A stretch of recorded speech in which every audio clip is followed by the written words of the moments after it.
the sports management business, right? I'm interested to get your take on this. A lot of times people only want to be athletes, but there's a lot of other ways to make money and make a living for yourself as far as, you know, still being in athletics. So any advice on that as far as like people that, you know, want to be involved in athletics but may not be able to be blessed to make it to the league?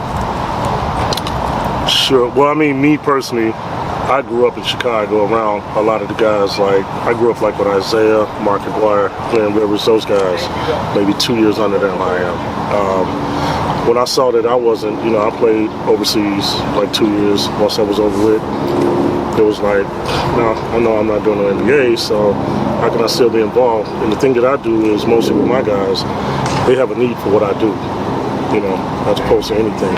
So I've never sold my services to anybody. It's always been by referrals. And even with Dwyane, actually, Michael Jordan's trainer, which is a good friend of mine. Tim Grover? Yeah. And Tim was like that. Oh, yeah? We used to live next door to each other. Okay. But he rehabbed my Achilles injury like probably 25 years ago. Yeah. So that let me know you're not playing basketball. Someone in the sports manager, what kind of services are provided for athletes? Everything more so on a personal level, you know, because everybody's going to have an agent. Everybody's going to probably have a business manager. Right. But just that person that's with you, like, I don't know if you guys know LeBron's guy, Ernie. Rainbow. Yeah, Rainbow, we know the team. So basically, Rainbow's job is my job with Dwyane that he has with LeBron.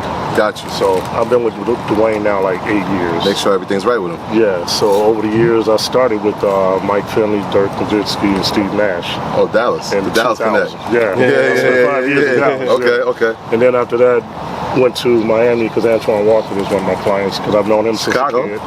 I've had all Chicago. All right. Mike Mike Finley, Chicago. Yep. Me and Tim Hardaway grew up together. Chicago legend. So he was my first. And he was Miami.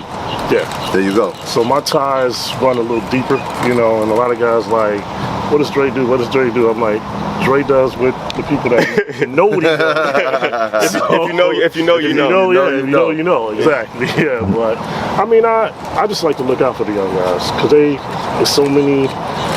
We both know there's snakes. Oh, absolutely, Everybody got their hand out. So I become the bad guy. I'm the one to say no when the player doesn't have to say no. So I do the no to the family, to the friends, to the whoever. So I'm the hated one.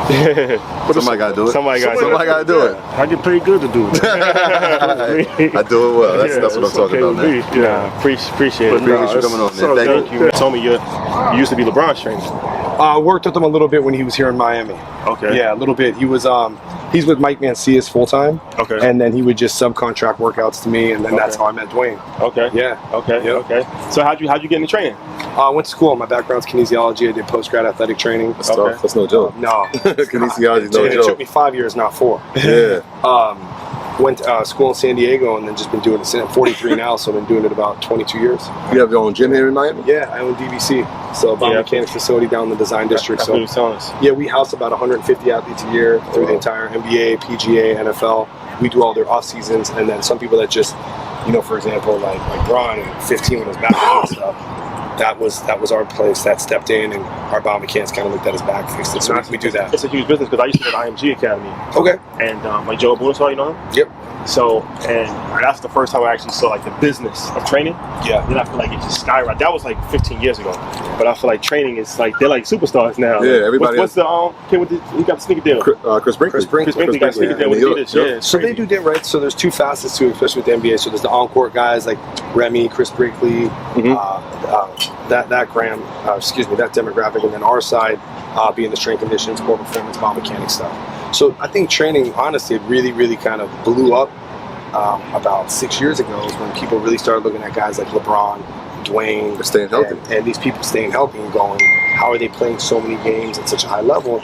You know, people started to go, okay, genetically blessed, God touched me, I'm a pro athlete, but you got to do more if you want to reach that level. So I think it was like social media is what really turned the corner for it, right? Because now people are seeing it. So you do it on Before it was like no one ever saw what Jordan and Tim Grover did. No one ever see that because there was no content there. Exactly. So I think the content is what really opened it up. Yeah. Then you got guys like Bron spending $1 million on their body. Now, so kind of Gregor saying he's spending $1 million on your body. What do you think about guys investing that type of money into themselves? Yeah. So I don't know the exact number. But it's, I look at it like this. It was actually, I worked on Connor when he was here a little bit. We were actually talking about it. Okay. And we started talking about his recovery and things like that. And I think the younger generation is starting to understand, and Dwyane is actually doing this now. So Dwyane has the Wade Invitational every year, which he's inviting like 20 young up and coming, everyone from like Devin Booker, Colin Sexton, these kind of guys, to kind of understand the blueprint of what it takes to have a 17, 18-year career at a high level, and it's taking care of your body. And I think these guys are starting to understand, well, I may invest $200,000, $300,000 on trainers, soft tissue, ATCs, people like that, but if I play at a high level, I'm going to sign a $200 million deal.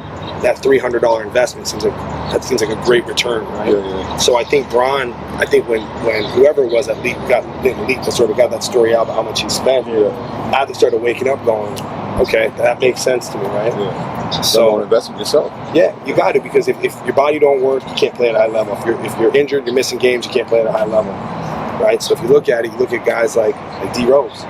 Right, for example, like that's one of my favorite guys. That's probably one of the only guys I haven't worked with that I wish I could have got my hands on, because what would his career have been like had he not had healthy?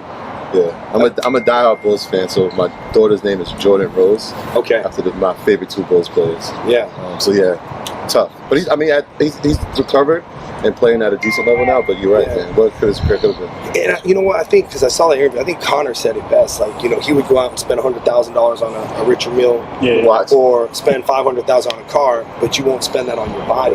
That's crazy to me, right? Like, that's what's going to allow you to buy those other things. Right. Get your body performing at that high level that'll allow you that additional income to buy that Try to stuff. change that mindset. Yeah, big time. Yeah. Absolutely. I appreciate it, man. Yeah, man, I appreciate you guys coming through. All right, live from the Alonzo Morning Golf Tournament. We have Mr. James Brown, Head of Marketing and Distribution for Revolt.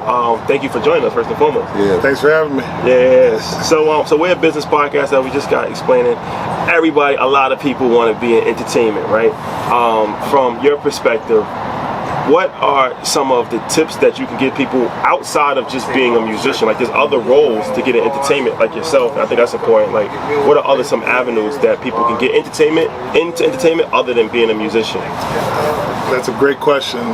Some folks definitely think about the things that are happening in front of the camera instead of behind the camera. So when you look at these corporations, and you can look at Revolt, you can look at ESPN, all of them have almost every job that a regular corporation has, from accounting to attorney to finance to, of course, the folks who are producing the content, who are writers. You got to have the creatives that actually make the things happen. When you start thinking about the graphic design that's happening, think about the folks who are literally artists that draw.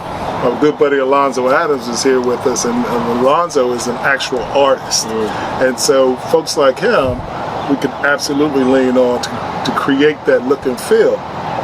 So there are different ways to make those things happen. I played a little college football, and then to land the job that I had at ESPN was amazing. So to understand the sport a little bit, but then to use it on the marketing side, distribution side, to actually talk the game and actually love what you're doing, those things kind of continue to drive. Yeah. So we're at a celebrity golf tournament, but we're noticing a lot of people haven't come here to play golf. This is like a networking tool. Can you talk about the importance of networking, especially on the golf course? And if so, if there are any deals that you made? Networking is an amazing deal. So I have a side hustle. My side hustle is clothing. Okay. So these slacks I have on today are custom slacks that Boris Kojo, the black actor, that's my business partner. Okay. So I literally wear things like this because I've had, 6 people already say, those slacks. I like those slacks. And I literally said, guess what? You can get these slacks. So for sure, this is definitely a networking opportunity. As at Revolt, we're always looking for sports also. So conversations with Eric Dickerson and some of the greats, we can use some of those kinds of things on our network. So networking on the network. So one last question. The theme of our show is assets over liabilities, right? So what are some of the best decisions that you made as far as investing, and maybe some mistakes that you made? It's interesting. I did not listen to my parents, and because they were back in those days, they were literally so scared to take chances, and so you got to take a chance. You got to take the risk. Risk taking, means success for the most part, and when you do that, that means you got to put it all out there too. Appreciate that. Appreciate your time, brother. Appreciate you coming. Thanks for having me.